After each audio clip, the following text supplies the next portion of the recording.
الله من الشيطان الرجيم بسم الله الرحمن الرحيم الحمد لله رب العالمين والصلاة والسلام على سيدنا محمد وعلى آله وصحبه أجمعين ربنا اشرح لنا صدورنا ويسر لنا أمورنا واحلل عقدة من ألسنتنا يفقه أقوالنا سبحانك لا علم لنا إلا ما علمتنا إنك أنت العليم الحكيم اللهم افتح علينا فتوح العارفين وارزقنا فهم النبيين وحفظ المرسلين وإيمان المتقين برحمتك يا أرحم الراحمين أما بعد.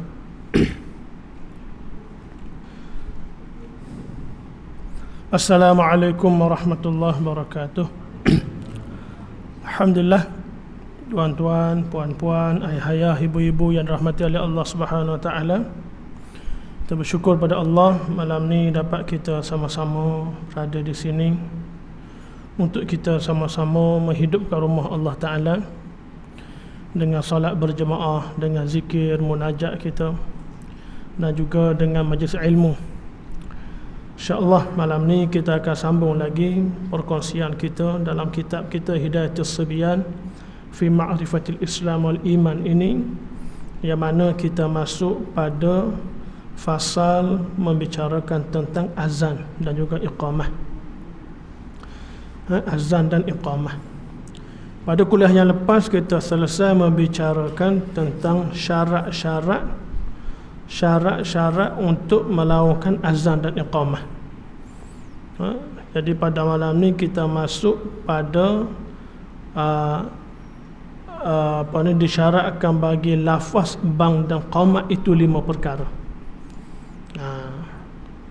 Qala muslim rahimahullahu ta'ala nafa'ana bi'ulumihi fid darain amin ya rabbal alamin. Dan disyaratkan bagi lafaz bang dan qamat itu 5 perkara. Lafaz bang ni mana lafaz azan lah. Bagi lafaz azan dan iqamah itu ada 5 perkara. Pertamanya tertib antara sekalian kalimah kedua-duanya, bang dan juga iqamah. Maknanya kalimah azan dan iqamah itu mesti tertib, ikut susunan. Allahu akbar, Allahu akbar. Kalau azan, Allahu akbar, Allahu akbar, asyhadu an la ilaha illallah, asyhadu an la ilaha illallah, asyhadu anna Muhammadar Rasulullah, asyhadu anna Muhammadar Rasulullah, sampai habis. Itu memang ikut tertib. Tak boleh kita nak ubah-ubah. Nak la ilaha illallah, Allahu akbar, Allahu akbar, asyhadu anna Muhammadar Rasulullah, tukar-tukar suka-suka hati kita je, tak boleh. Dia memang kena tertib syarat dia. Begitu juga iqamah, mesti dengan Allahu akbar, Allahu akbar, asyhadu an la ilaha illallah, asyhadu anna Muhammadar Rasulullah, hayya 'alas salah, hayya 'alal falah, qad qamatis salah, qad qamatis salah. Dia kena ikut tertib dia. Itu syarat yang pertama. Syarat yang kedua, berturut-turut antara sekalian kalimahnya. Berturut-turut, jangan dibiar selang masa yang lama sangat, lebih daripada ambil nafas. Kecuali bila tu semput lah. Muazzin itu semput, bateri habis contohnya. Dia terpaksa ambil nafas lama. Itu tak apalah. Kalau saja-saja Allahu akbar, Allahu akbar, lama berhenti, balas WhatsApp dulu ke. Orang sambung balik. Allahu akbar, Allahu akbar. Itu tak boleh. Tak boleh. Dia kena berturut-turut. Ya, mualak. Setiap kalimah-kalimah dia tu berhenti untuk ambil nafas je. Sekadar bernafas saya panggil. Ketiganya dengan nyaring jika bagi jemaah. Yang ketiganya, azan dan iqamah itu mesti dilakukan dengan sekuat-kuatnya, dengan nyaring. Itu sekiranya untuk salat berjemaah. Azan di surau, nak panggil orang mayang jemaah, maka kena nyaring, guna pembesar suara. Zaman kita hari ni lah, zaman dulu tak ada pembesar suara, kena kuatkan. Tapi kalau kita azan di rumah kita je, kita nak semayang dengan anak bini kita, tak payahlah kuat sama kuat dengan surau. Biasa je lah. Tapi untuk panggil jemaah di surau, di masjid, ataupun kita semayang di di tempat perkelahan, kalau kita kata di pantai ke, di air terjun, kalau kita kata pergi berkelah ramai-ramai, nak semayang tu boleh azan, nak panggil orang jemaah. Untuk jemaah azan kuat tak, memang disunatkan kuat pun. Syarat dia kena kuat, nyaring. Yang keempatnya, masuk waktu sembahyang fardu. Jadi azan nyaring tadi, ketiga dia nyaring tadi, kita semuanya jemaah di rumah kita pun nyaring juga, tapi nyaring padang dalam rumah lah. Kita nak sembahyang dengan anak isteri kita, azan, suruh anak azan di rumah kita, biar rumah kita tu dengan azan. Tapi kalau kita sembahyang seorang-seorang, tak ada jemaah pun, kita seorang je, sunat azan juga. Sunat kita azan, sunat kita iqamah, dan kita sembahyang. Tapi azan kita masa tu perlahan je lah, sekadar kita lah dengar. Jarang orang azan nak sembahyang seorang ni. Qomat ada, qomat pun jarang. Pakai tu agak takbir sembahyang. Kalau boleh buat lah, qomat, azan, qomat, dapat pahala sunat. Yang keempatnya, syarat azan dan iqamah tadi, masuk waktu sembahyang fardu. Masuk waktu, dah masuk dah sembahyang fardu, barulah boleh azan. Melainkan bang subuh, maka masuk waktunya daripada tengah malam. Masuk tengah malam ni mana subuh boleh kita azan awal, azan 2 kali subuh ni. Tempat kita jarang kita buat. Ada tempat-tempat yang buat, tapi kalau di Mekah, Madinah memang dia buat gitu. Tengah-tengah malam pukul 3 ni dia azan dah sekali. Mana kejut orang bangun sahur, bangun tahajud dan sebagainya. Kemudian azan pula, subuh masuk dah azan pula sekali lagi. Adapun waktu-waktu lain, tak sunat 2 kali lah.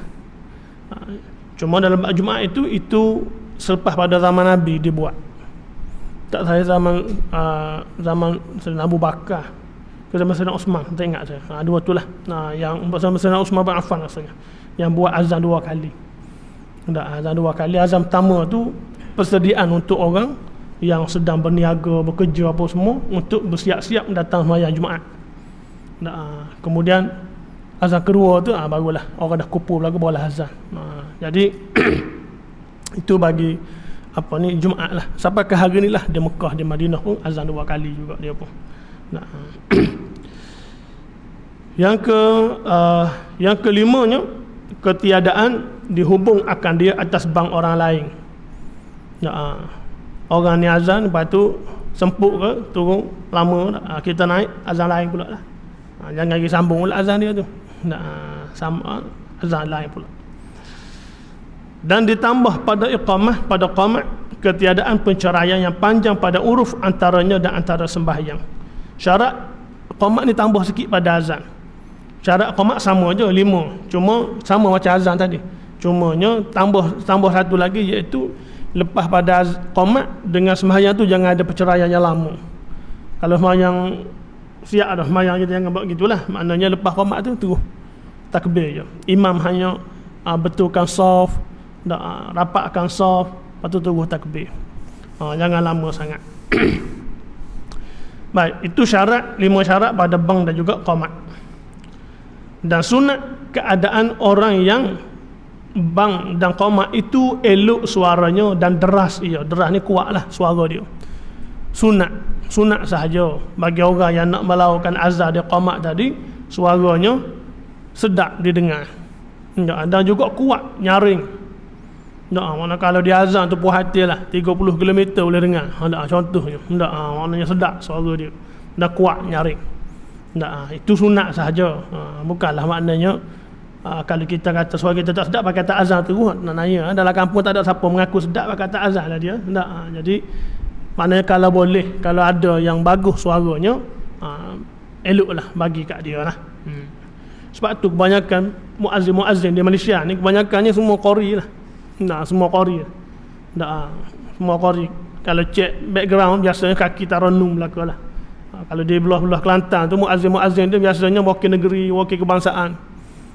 Biasa yang masjid negeri lah, masjid jajahan. Masjid kampung biasa je, masjid jajahan, masjid bandar dia panggil. Maknanya suara sedap. Suara sedap. Dan suci dan sunat juga. Suci ia orang yang bang dan qamat tadi, muazzin tadi, daripada 2 hadas. Hadas besar dan hadas kecil. Maknanya kalau dia berhadas lagi boleh azan. Dia tak syarat suci, sunat sahaja. Wuduk tak ambil lagi, azan dulu boleh. Sudah azan dia ambil wuduk. Tak ada masalah, boleh. Cuma sunat dia dalam keadaan suci. Dan suci juga dari najis. Najis. Dan najis tu maknanya suci daripada najis lah. Apa-apa najis pada pakaian dia. Lagi adil ia jikalau pada riwayat sekalipun. Adil ni orang yang qamat, orang yang baik, jujur, dipercayai, akhlaknya bagus, perangainya baik, budi bicaranya bagus. Hatta pada riwayat sekalipun, walaupun pada riwayat maknanya pada apa ni, cakapan dia orang boleh pegang lah. Orang jenis orang baik, bukan jenis menipu je dak. Itu tak bagus lah orang macam tu. Orang yang nak azan sifat dia ni kena orang yang baik, akhlak dia. Dan sunat lagi berdiri ia muazzin tadi, orang yang pada qamat muazzin tadi dan muqamah tadi, bagi keduanya azan dan iqamah. Sunat berdiri kalau dah boleh berdiri. Tapi kalau dah sakit tak boleh berdiri, boleh tak berdiri azan duduk? Boleh. Kalau dah tak boleh berdirilah. Kalau boleh berdiri, berdirilah. Dan menghadap dua kiblat, menghadap kiblat dan di atas tempat yang tinggi. Sunat lagi bagi orang yang nak melakukan azan tadi menghadap kiblat. Qamat pun menghadap kiblat juga. Dan sunat dia berada di tempat yang tinggi. Ini dulu dia tidak ada pembesar suara. Jadi muazzin naik atas menara, lagi tinggi, lagi kuat, lagi jauh suaranya boleh sampai. Macam Bilal bin Rabah pun, dan juga muazzin-muazzin di zaman Rasulullah SAW pun naik ke sutuh dia panggil, ke bumbung masjid untuk melakukan azan, supaya suara tu didengar dengan lebih jauh, kuat. Hari ni kita duduk bawah ni pun, pembesar suara ni dia boleh bawa jauh, 5 km kadang-kadang sampai, tak boleh dengar. Satu kampung boleh dengar. Cuma orang je mari tak mari tu je. Tapi boleh dengar. Yang sunat berada tempat tinggi. Mana sekarang ni kita boleh katakan sunat lah guna pembesar suara ni. Kemudahan yang ada hari ni. Tak payahlah muazzin nak manjat pula. Jadi cukup dengan guna pembesar suara ni, orang dah boleh jauh, boleh pergi, boleh dengar dengan lebih jauh. Dan sunat berpaling mukanya kepada pihak kanannya muazzin tadi, dan juga muqamah tadi, pada pihak kanan pada waktu berkata hayya 'alas salah, dan ketika kata hayya 'alal falah kepada pihak kirinya. Mana hayya 'alas salah pusing kanan. Dua kali lah kalau azan. Hayya 'alal falah kiri. Sunat begitu. Dan sunat lagi ditaruh dua telunjuknya di dalam lubang telinganya. Jari telunjuk ni tak di dalam dua lubang telinga. Tujuannya untuk apa? Untuk kuat suara kita pergi. Beza kalau kita tak tutup telinga dengan kita tutup lubang telinga. Jadi suara kita tu kalau kita tutup ia lagi kuat, dan lagi bersih, dia akan keluar. Untuk azan lah, untuk bercakap dengan orang tak payah buat gitu. Cakap pun tutup lubang telinga susah. Baik. Sebab tu qari-qari ya tutup lubang telinga. Suara dia tu jadi lebih bersih, dan lebih sedap, lebih kuat lagi suara tu. Hikmah dia lah. Dan sunat tarjih pada bang, iaitu berkata, apa dia tarjih? Berkata dengan dua kalimah syahadah padahal sirri. Sirri itu maknanya perlahan. Sebelum muazzin, sebelum dia kata asyhadu an la ilaha illallah dengan kuat itu, sunat dia menutur dulu dua kalimah syahadah tu dengan perlahan. Perlahan je, dia je dengar. Itu panggil tarjih. Sunat buat gitu. Maknanya lepas Allahu akbar dua kali. Sebelum kata asyhadu an la ilaha illallah, untuk kuat tu dia kata dulu asyhadu an la ilaha illallah, asyhadu anna muhammadar rasulullah. Kemudian dia pun barulah dia kuat. Asyhadu an la ilaha illallah tu dua kali, asyhadu anna rasulullah dua kali. Jadi itu sunat tarjih. Mana berkata dua kalimah syahadah padahal sir tu bahasa Arab lah. Bahasa Melayu kita perlahan. Dia saja dengar sir dahulu daripada berkata dengan keduanya padahal nyaring. Keduanya mana hayya 'alas salah, hayya 'alal falah lah, dengan nyaring. Sebelum kata nyaring itu kata perlahan dulu untuk hayya 'alas salah. Asyhadu an la ilaha illallah, asyhadu anna rasulullah tu. Sebelum kata kuat, kata perlahan dulu. Sekadar diri dia saja dengar. Ini tarjih dia panggil. Jangan muazzin sekarang ni ingat benda ni. Kebanyakan tak kata dah. Tapi sunat kita buat. Baik. Bermula segala kalimah bang dan qamat itu hendaklah engkau tuntut akan dia di dalam kitab yang panjang-panjang. Maknanya dia tak sebutlah bagaimana bunyi azan tu. tak kalimah azan dan juga kalimah qamat tu macam mana. Dalam kitab dia ni dia tak sebut. Dia kata kalau nak tahu cari kitab besar lagi lah, kitab panjang. Ni kitab kecil lagi lah ni. Tak, maknanya kalimah azan tu lah, Allahu akbar, Allahu akbar, asyhadu an la ilaha illallah, asyhadu an la ilaha illallah 2 kali, asyhadu anna muhammadar rasulullah, asyhadu anna muhammadar rasulullah, hayya 'alas salah, hayya 'alas salah, hayya 'alal falah, hayya 'alal falah, Allahu akbar, Allahu akbar, la ilaha illallah. Lagu tu ikutlah nak buat lagu macam mana pun, asalkan jangan jadi sama dengan lagu menyanyi dah. Tak, asalkan lagu tu sesuai, bagus, tak sesuai dengan kata panggil orang, tak apa, boleh. Tak. Qamat pula Allahu akbar, Allahu akbar, asyhadu an la ilaha illallah sekali saja, asyhadu anna muhammadar rasulullah, hayya 'alas salah, hayya 'alal falah, qad qamatis salah, qad qamatis salah, Allahu akbar, Allahu akbar, la ilaha illallah.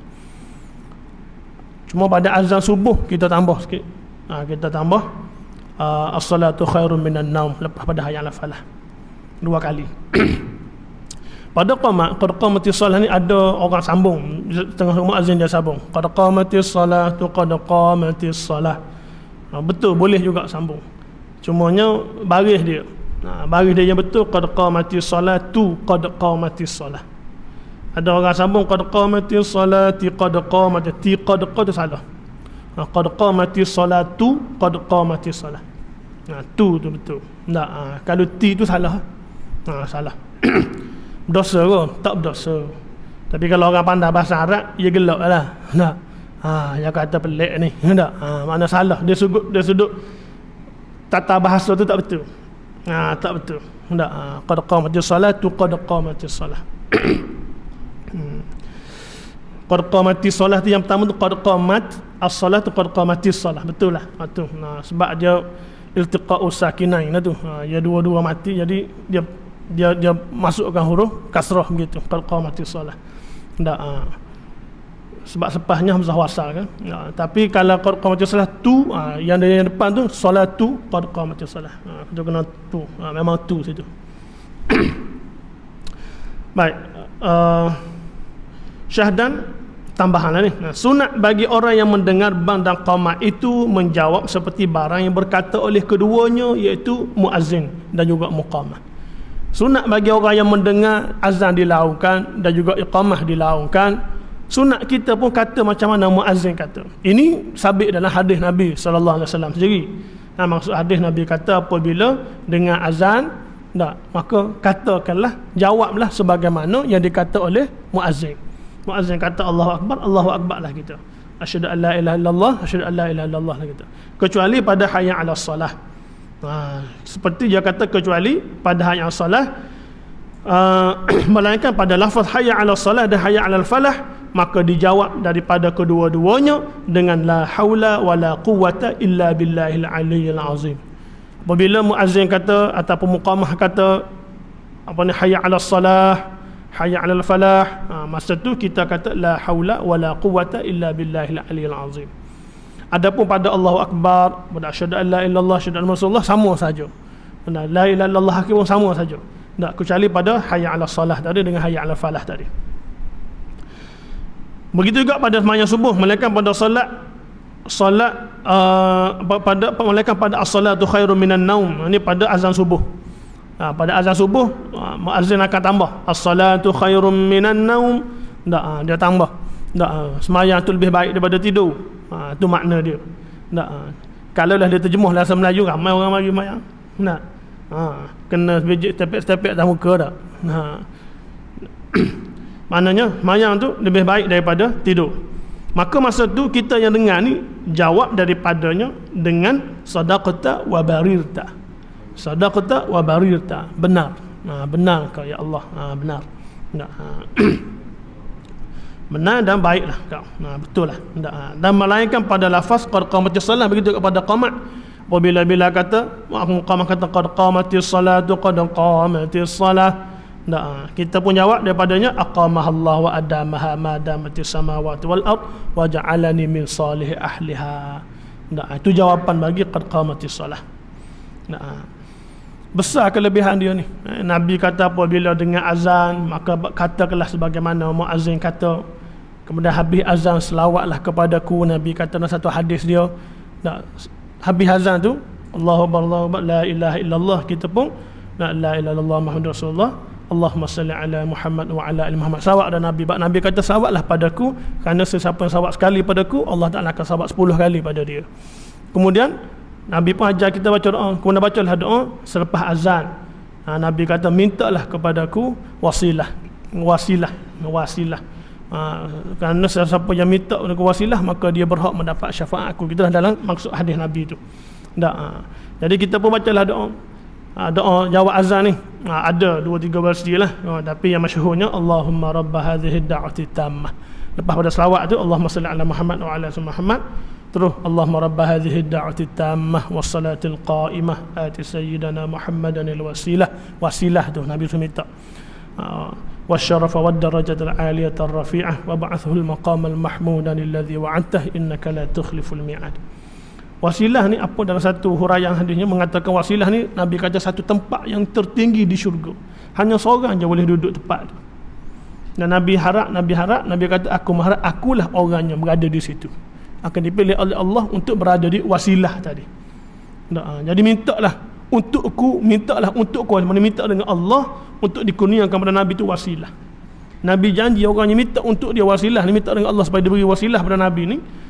Nabi janji dapat syafaat dia, jaminan dia untuk masuk syurga. Besar pahala. Jawab azan pun besar dah. Baca doa selepas azan pun besar. Dosa pun diampunkan.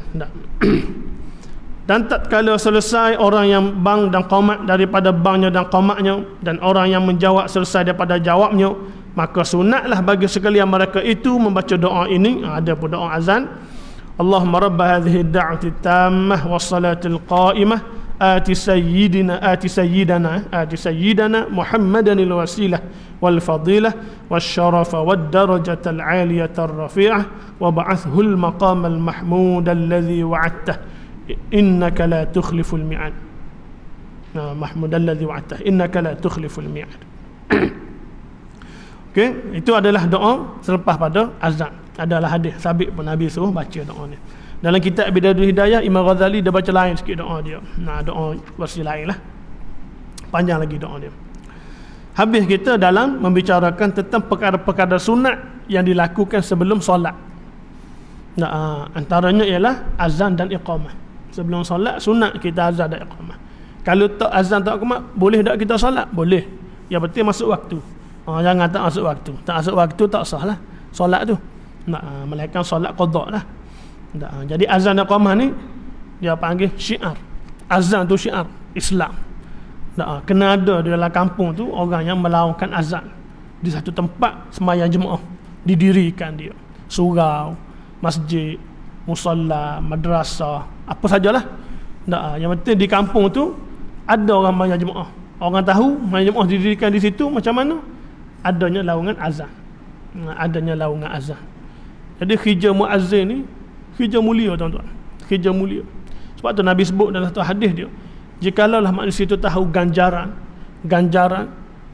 melaungkan azan dan juga mendapat saf yang pertama dalam sembahyang jemaah, nescaya mereka sanggup berebut-rebut. Nabi kata sanggup berebut-rebut, walaupun terpaksa undi, mereka sanggup undi. Nabi kata ganjaran pahala yang disediakan oleh Allah untuk orang yang melaungkan azan dan juga berada di saf pertama dalam sembahyang jemaah. Kalau tahu besarnya pahala dia tu, sanggup berebut.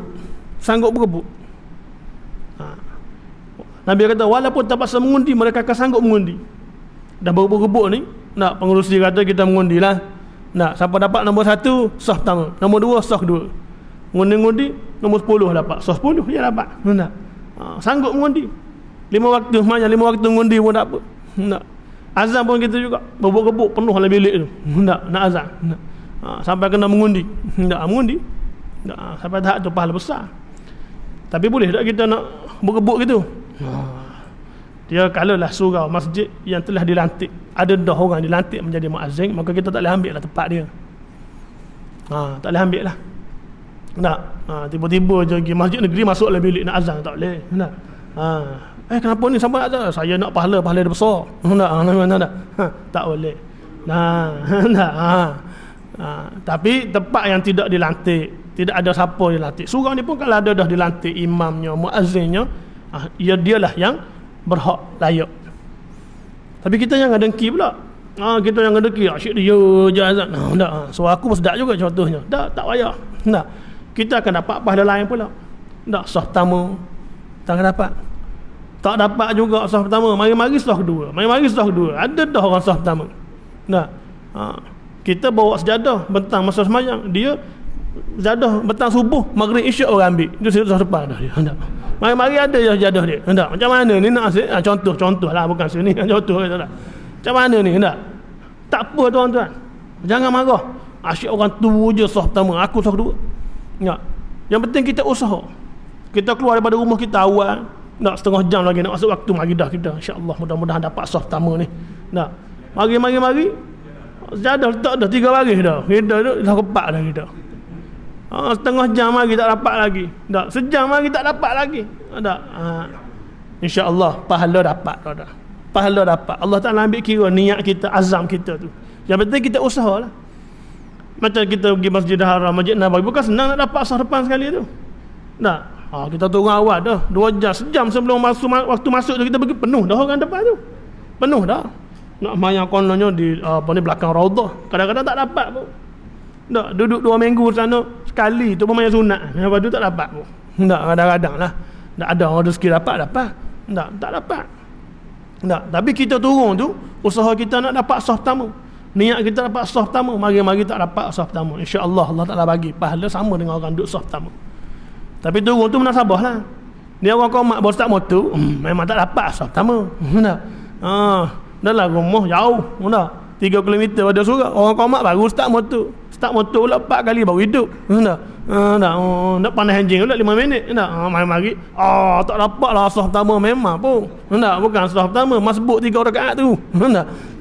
Itu memang tak usaha kan. Usaha insya-Allah dapat. Jadi kalau dah orang tu dah dilantik jadi muazzin, kita tak apalah, kita cari pahala lain. Doa untuk dia supaya dia dapat jalankan tugas dia. Muazzin ni besar tugas dia, mulia sangat-sangat. Besar pahala dia. Dengan niat dia nak memanggil orang sembahyang jemaah, nak mensyiarkan Islam tu, tunjuk pada orang Islam. Itulah dia. Tapi kalau di tempat tu tidak ada muazzin yang khusus, siapa-siapa pun boleh azan, boleh ambil peluang. Kalau kita rasa suara kita kuat, boleh sampai, boleh lah. Ni kalau suara pun slow macam dalam tong je, tak payahlah. Tak dengar. Kita kena berlatih dulu lah. Berlatih dulu. Bagi keluar suara. Baru boleh azan.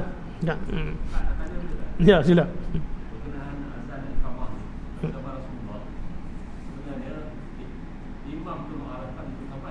Ya. Ya, bukan satu dalam kitab fiqh kita pun begitulah, berdasarkan tu juga. Maknanya imam yang akan bagi arahan untuk qomat, diqomatkan. Jadi memang begitu. Muazzin ni dia kena tanya imam. Boleh imam? Boleh qomat. Boleh qomat. Cuma di tempat kita kadang-kadang kenapa kita tak nampak muazzin tu minta izin imam? Kadang-kadang dah butuh dah dalam mesyuarat. Mesyuarat aja ke masjid 10 minit lepas azan dah qomat. Kita pakai jam tu contohnya. 10 minit ada contohnya lah. Kebanyakan masjid gitulah sekarang ni. Jadi muazzin tengok masa tu lah. Dotek dan habis bangun qomatlah dia. Boleh tak pakai gitu? Sebenarnya boleh. Tak masalah. Maknanya itu atas persetujuan redha imam lah tu. Tapi kalau lah ada lagi imam rasa orang tengah mayang sunat nak habis lagi, imam kata tunggu dulu kejap. Tunggu. Sebaik-baiknya dengan arahan imam lah. Mana imam tu okey, qomat lah, qomat. Tapi masa tu sebenarnya sudah jadi satu panduan. Tapi boleh, tapi baguslah kalau dia berinteraksi dua tu. Imam kata qomat. Itulah bagusnya. Kita pula ya.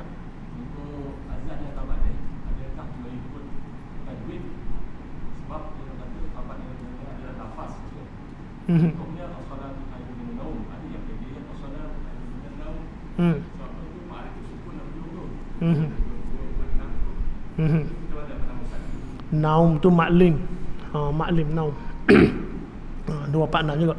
Dia dalam azan dia ada satu lagi mat. mak ni bukan mak salah.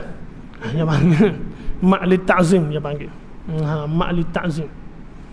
Mak li ta'zim ni dia boleh sampai 14 rakaat, 7 alif. Panjang. Asyhadu an la ilaha illallah. Kalau kira sebenar berapa rakaat tu? 2 rakaat aja tu. Kalau berhenti pun, kita kata kalau berhenti situ pun maknanya suka terbelakang lah, 2, 4, 6 rakaat lah paling panjang kita kata. Tapi dalam azan dia boleh sampai 14 gerak jari. Panjang? Tak. Dia kata dan ketiadaan memanjang akan alif yang antara lam dan ha itu lebih daripada 14 rakaat. Allah tu, Allah lebih pada 14 rakaat. Ni pada takbiratul ihram pun boleh panjang. Boleh. Pada azan saja. Dulu orang belajar tajwid, dia akan marah lah. Apa hal ni? Ni dah lebih ni, apa hal ni? Tak, salah tak. Tapi dia lupa ada satu mak lagi. Mak ni mak di ta'zim dia panggil. Mak ni tak ada dalam tajwid. Dalam bahasa Arab. Dalam bahasa Arab dia panggil mak li ta'zim. Li ta'zim apa dia? Mak itu, mak tu maknanya memanjangkan. Memanjangkan itu atas dasar li ta'zim, untuk mengagungkan Allah tu, kalimah Allah tu. Jadi boleh lah. Mengagungkan tu. Jadi dibenarkan. Sebab itulah boleh. Tak baca panjang gitu. Tak lebih ada tu. Sila. Ya, tak apa.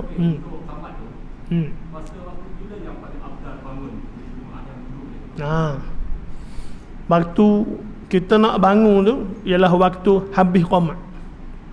Habis dah qamat. Mana muazzin tu dia muqamah dalam Bilal tu dia qamat habis dah. La ilaha illallah. Kita bangun. Tu sunat bangun. Kecuali bagi orang yang lambat gerak geri diam dia. Gerak diam dia lambat, nak bangun sakit lutut, sakit pinggang lambat dia. Kalau tunggu lepas habis qamat, dia duduk belakang sana, nak berjalan dapat sah depan ni tak dapat. Mari-mari orang kata takbiratul ihram dah baru sampai ke sah pertama. Jadi kalau dia cepat ataupun dia sudah berada dalam sah pertama, sah depan ni, kita nak ambil sah pertama ni. Jadi kita sunat bangun selepas selesai qamat. Habis qamat. Bukan masa qamat bangun, bila bangun tu kita bangun dah, bukan. Bila setahu saya lah, bila tak perlu sebut saf, tu bukan tugas bila. Itu tugas tu imam, setahu saya. Tugas bila ni imam kata qamat aja. Tak usah cakap banyak, qamat aja. Yang cakap banyak imam. Lepas pada qamat tu imam bangun berdiri, imam duduk di sejadah dia. Imam yang suruh betul saf. Rapatkan saf, luruskan saf, penuhkan saf. Imam tu kerja imam pula. Sunat bagi mak gitu, dapat pahala imam buat gitu. Kerja bila qamat je kerja dia. Jadi apabila imam kata imam ni pula, dia boleh betulkan saf ni. Dia boleh betulkan saf. Dia boleh betulkan saf. Dia boleh tengok saf sana kosong, dia boleh suruh orang tu masuk, orang masuk. Dia ada kuasa autoriti imam ni. Sana kosong lagi 2 orang, sana masuk sini boleh. Tukar orang belakang dia boleh tukar. Dia tengok tukar awak duduk sana, orang mari sini boleh. Dia boleh tukar. Power dia besar tu imam ni. Dia boleh tukar. Dia kata Tuan Haji duduk sana. Tuan Haji sana mari sini. Boleh. Apa pula saya bagi awak? Dah, dia kuasa autoriti, dia boleh tukar orang. Tu imam. Tapi jangan tu imam buat gitu. Dia boleh buat. Sebab apa dia boleh buat gitu? Sebab belakang dia ni penting tau. Belakang dia ni penyambung kerja dia ni. Apa-apa jadi, belakang dia ni lah kerjanya, tugasnya. Kalau imam tu terbatak tengah-tengah sembahyang, terbatak. Satu surau penuh ni, sembahyang Jumaat. Siapa nak naik? Kalau duduk belakang tu jenis orang apa ni gemuruh, tumbang dengan dia tumbang. Tu imam tumbang, dia bertumbang je. Tumbang macam dia. Apa jadi pada Jumaat? Tu imam ni lah, dia boleh Arab boleh tengok. Mari duduk sini. Ni boleh tukar orang, dia boleh tukar orang. Yang belakang imam ni memang kena ada orang yang sangat penting. Yang boleh ganti imam bila-bila masa. Satu, yang kedua dia boleh ingatkan imam apabila imam lupa. Orang tu hafal Quran ke contohnya, dia ingat ayat-ayat. Imam kata pagi ni nak baca ayat sejadah ni. Orang duduk belakang dia tu, kena hafal ayat sejadah tu. Imam sangkut, senyap belaka. Kau tak tahu tengok siling belaka. Tak jadi kerja. Imam dah lah sangkut awal-awal lagi. Alif lam mim. Situ sangkut dah. Zalikal kitab tanzil zalik sudah dia balik. Tok Imam boleh sangkut peluh dia. Tak. Ada Tok Imam sangkut ayat sejadah ni. Tak sampai lagi ayat wahum la yastakbirun tu. Dia sangkut dah situ. Dia sangkut ulang 2 kali, tak ada orang tegur. Dia pun rokok. Makmum belakang ni dia dah set dah pagi tu sujud sejadah. Makmum imam rokok dia sujud sujud habis. Dah 2-3 sah sujud lagu. Lepas tu mahu Imam apa hal ni tak sujud sejadah. Imam kata saya baca tak sampai pada ayat sejadah ni. Cuma kamu baca surah saja, baca surah sejadah tapi tak sampai pada ayat tempat sujud sejadah tu, tak ingat. Tak. Jadi makmum pun kena hafal juga kat mana. Tak. Sebab tu makmum ni dia kena tunggu pergerakan imam selesai sampai ke tempat dia, barulah sunat bagi makmum buat. Jangan imam tunduk kita tunduk. Tak. Itu masalah jadinya. Imam buat benda lain, kita buat benda lain pula. Tak. Jadi belakang imam tu orang penting. Jadi nak bangun tadi ialah sunat selepas kita habis qamat. Bila habis qamat, melainkan kita orang yang uzur. Orang yang uzur lambat gerak ataupun kita duduk jauh, maka kita boleh bangun jalan setelah sampai pada qad qamatis solah. Ada satu katanya macam itulah. Qad qamatis solah tu kita bangunlah berjalan. Mak mari. Dan boleh kita mari awal kalau kita bangun awal lagi kalau kita uzur dah kan. Jauh sangat baru buka selipar nak qamat dah. Allahu akbar, tak payah berhentilah. Jalan teruslah kita. Berhenti tunggu habis duduk kat selipar tu. Tak ada saf pertama habislah. Jadi kita mari berjalan. Tujuannya nak dapat saf pertama, nak rapat masuk dalam saf. Itulah dia sebenarnya. Baik. Bagi kita yang datang makmum di belakang ni pula, kita datang nak sembahyang sunat qabliyah ni. Jadi sekarang ni kita ada jam ni mudah. Kita tengok jam berkelip-kelip, ada seminit, 1 saat lagi, tak payahlah sembahyang sunat. Jadi kita pun terus sembahyang, tunggu sembahyang fardu. Itu lebih baik. Sebab ada setengah-setengah tempat jadi isu. Yang marah hukum muazzin, marah ke Bilal. Dah nampak dah orang tengah sembahyang, kau mak buat apa? Ya ada. Bila dia kata cukup dah 10 saat. Nak pecah dah bunyi, ting nak bunyi dah. Nak komat tu. Orang tengah sembahyang je kata. Dia pula dah mari lewat. Sembahyang 4 rakaat pula tu, qabliyah zuhur. Lagi dahsyat. Jadi jangan marah-marah. Sebab sembahyang sunat ni kita boleh ganti dia, boleh tunda dia. Tak sempat nak sembahyang qabliyah zuhur sebelum zuhur, lepas sembahyang zuhur kita boleh bawa qabliyah tu, ba'diyah tu. Boleh kan? Kita tak boleh, saya dah biasa 4 rakaat sebelum zuhur, 4 rakaat selepas zuhur. Dah tak sempat, bawa 4 rakaat tu sebelum zuhur ke selepas zuhur. Jadi 8 rakaat lepas tu. Sembahyang. Rajin dengan malas ya. Boleh, tapi jangan sambung 4 dua-dua lah bagusnya. Boleh. Qabliyah dah kita biasa, kita buat kita boleh qada. Qabliyah ni kita boleh bawa. Waktu dia masuk dah saja. Sama. Sama. Dengan syarat kita lambat tu uzur lah. Bukan saja-saja lengah-lengah. Kita terlambat buang air ke tu. InsyaAllah niat kita tu, azam kita nak buat benda baik. Nabi kata siapa yang mengakali 4 rakaat sebelum zuhur, 4 rakaat selepas zuhur, tak ada sajalah. Maksud hadis tu dia ni diharamkan daripada api neraka kan. Disentuh dia daripada api neraka. Diharam dari sentuh api neraka. Besar fadilat dia tu. Orang yang melazimi 4 rakaat sebelum zuhur, 4 rakaat selepas zuhur, api neraka tak sentuh dia. Ya sila. Boleh kita buat dua pun boleh. 4 rakaat 1 salam pun boleh. Boleh berlaku.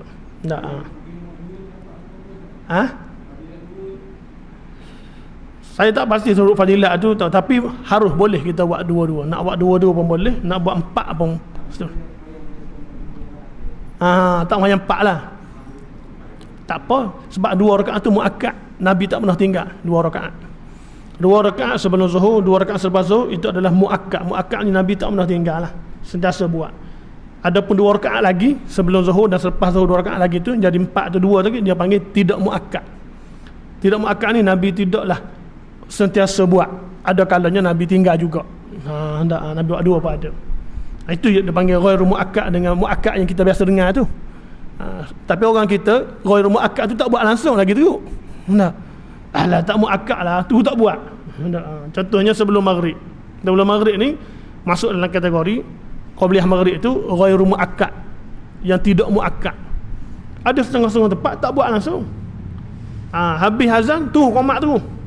Dah, orang pun tak ada lagi. Qomat-qomat, siapa tu imam? Tu imam pun tak hafal lagi. Qomat dah. Dah cepat sangat qomat dah. Dah. Sebab dia kata tak sunat. Bukan tak sunat. Tak. Tidak muakkad. Tidak muakkad bukan makna Nabi tak buat. Nabi buat. Ada kalanya Nabi tak buat. Itu maksud dia. Tapi muakkad ni wazaba alaihin nabiyyu. Wazaba ni maknanya sentiasa, melazimi. Melazimi, Nabi tak tinggal. Kerana dalam 4 rakaat sebelum zuhur, 4 rakaat selepas zuhur, 4 rakaat sebelum asar, duanya muakkad, dua tidak muakkad. Manakala kita buat dua, kita telah buat yang muakkad tu, yang Nabi sentiasa buat.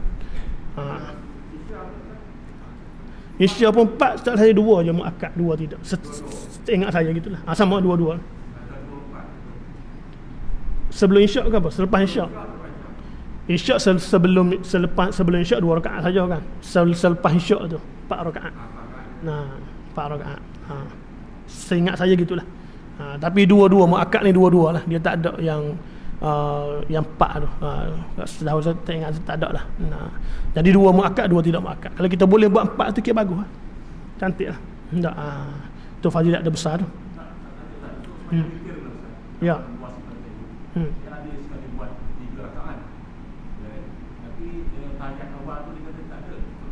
Lepas tu yang dua-dua ataupun dia lepas isyak tu dibuat dua-dua. Subuh pun tak ada, semua dibuat belah satu boleh. Boleh, tak ada masalah. Boleh. Mana lebih afdal buat 3 terus 3 rakaat tu satu salam, ataupun buat 2 rakaat satu salam, lepas tu buat 1 rakaat satu salam. Kalau tak saya afdalnya 2 rakaat satu salam, lepas tu 1 rakaat satu salam. Itu afdal lah. Tapi boleh je nak buat 3 rakaat satu salam boleh. Tahiyat tu nak buat tahiyat, ada tahiyat awal ke tak ada, itu boleh. Nak buat boleh, tak buat tak apa. Boleh je buat. Witir bukan 3 rakaat. 11 rakaat. Kalau 11 rakaat berapa rakaat kita? Tahiyat nak baca mana tahiyat awal? 11 rakaat. Cuma kita ni tahu 3 je. Tahu 3 je. Tak. Setengah orang buat 1 je. Tak. Jadilah satu pun satu lah. Daripada tak buat langsung buat 1. Tak. Ada buat 1. Tak. Dah dia kurang dia 1 je. Witir 1 je tak. 1 je. Tapi setengah ulama kata afdal buat 3 lah, jangan buat 1. Tapi dah habis-habis malas 1 pun jadilah. Nanu jadilah. Buatlah 1. Tak. Macam duha paling banyak berapa? 8. Kita biasa buat 2. Tak. 2 pun jadilah. Buatlah juga sunnah Nabi lah. Mana kita dalam amalan kalah kita. Kalah dah kita. Cakap yang gedung gedang tu pun tak. 2 apa? 2. 8 pun dah 2 ni. Kita buat 2. Tak. 2 je kita buat. Sebab kita lupa bahawa 2 ni 8. Buat 8. Cabut lutut lah kita. Tak. Jadi witir boleh kita buat 2. Katalah buat 2 dulu sebelum tidur. Lepas tu akhir sebelum subuh tu buat 1 boleh. Tapi kalau eloknya bawa tu lah akhir lah. Kalau takut tak bangun, tak sedar lewat subuh dah, kita boleh buat awal. Lepas maya isyak, maya ba'diyah tu kita buat witir. Tak ada masalah. Niat azam kitanya kalau takut-takut tak terbangun. Tak bangun, witir dah selesai. Witir ni fadilat dia besar. Sebab dalam hadis Nabi sebut, antara maksud hadis Nabi tu, orang yang tidak bahaya witir ni bukan dari kalangan kami. Besar tu fadilat dia. Bahkan ada pandangan ulama mengatakan wajib. Berdasarkan hadis tu jadi wajib witir. Tapi mazhab kita tak lah. Sebab yang wajibnya adalah 5 waktu je. Itu yang patut jelas. Yang wajib 5 waktu je. Tak ada waktu yang keenam. Waktu witir tak ada. Cuma hadis tu mungkin di sudut ganjaran pahalanya besar sangat. Maya witir ni penutup malam. Kalau kita maya dah witir awal, tiba-tiba kita sedar awal pukul 5 pagi sedar, kita tak payah maya witir dah. Kita maya dah witir. Kita terus mayalah tahajud apa semua. Tapi kalau kita tak buat lagi witir, kita maya tahajud, lepas tu kita tutup dengan witir. Witir ni dia penutup malam. Penutup hari tu. Sebelum subuh tu dia lah penutup sekali. Last sekali dia lah. Nah, itulah witir. Nah, jadi bilangan rakaat dia 11 rakaat. Macam tahajud 12 rakaat. Tahajud 12. Tapi kita buat 2 je. Enggak, 2 je. Enggak. 12 sebenarnya. Tu kita kalah. Bab amalan ni kita kalah. Kalah kita. Terawih lagi teruk kita. Nah, kita cari paling pendek kita cari. 8 tu mungkin okey lah. Kalau ada 4 nak buat 4 kita. Enggak. Nabi buat 8. Nabi buat 8 pun balik sahur. Nah. Kita 8 balik sepak tengok drama lagi. Nah. Awal lagi pukul 9.30 balik terawih. Contohlah kita katakan pukul 10.30. Nah, beza kita. Nah. Tapi tiba bulan puasa bergaduh bab tu. Tak 8.20 8.20. Di Yaman penuh bergaduh bab ni. 8.20. Satu zaman tu raja Yaman suruh wajib buat 100 rakaat tarawih. Mana-mana rakyat orang yang kurang pada 100 akan dipenjara. 100 rakaat. Nah, ni agak maknanya 100 rakaat. 100 rakaat dah. Sebab apa dia buat 100? Dia geram. Orang duk bergaduh masuk Ramadannya 28 zaman dulu ada tak? Buat 100 tu buat. Siapa tak buat 100 tak cukup kena berjaga pula tu. Mana kerahan tenaga polis semua kena jaga dengan polis lembek 100 kat dia pun polis kena mayang kat 100 kan tidak polis kena agak tak. Naik tak. Nah. Itulah kita dalam bab amalan ni kita kalah sebenarnya. Tapi orang kata kalau tak buat langsung baik buat. Baik buat. Tak. Duha tak boleh buat 8 tapi ada satu hadis Nabi suruh kita mulakan awal hari kita dengan 4 rakaat. Banyak duha 4. Banyak 4 rakaat duha. Tak. Dan sunat-sunat lain, sunat tasbih. Ini sunat awabin maghrib isyak ada sunat besar fadilat dia. Berapa rakaat sunat awabin? Kita buat 2 je. Bilangan rakaat dia sebenar 20. Macam tarawih dah.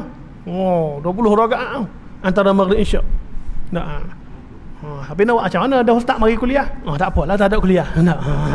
Ada kuliah, dengar kuliah. Lebih afdal lagi kan. Setakat itulah tuan-tuan. Dialog tu habis bab azan. Lepas ni kita akan masuk membicarakan tentang rukun-rukun solat. Kita sekadar tu dulu, insya-Allah. Mudah-mudahan apa yang kita bincang dapat manfaat kita bersama. Wallahu a'lam.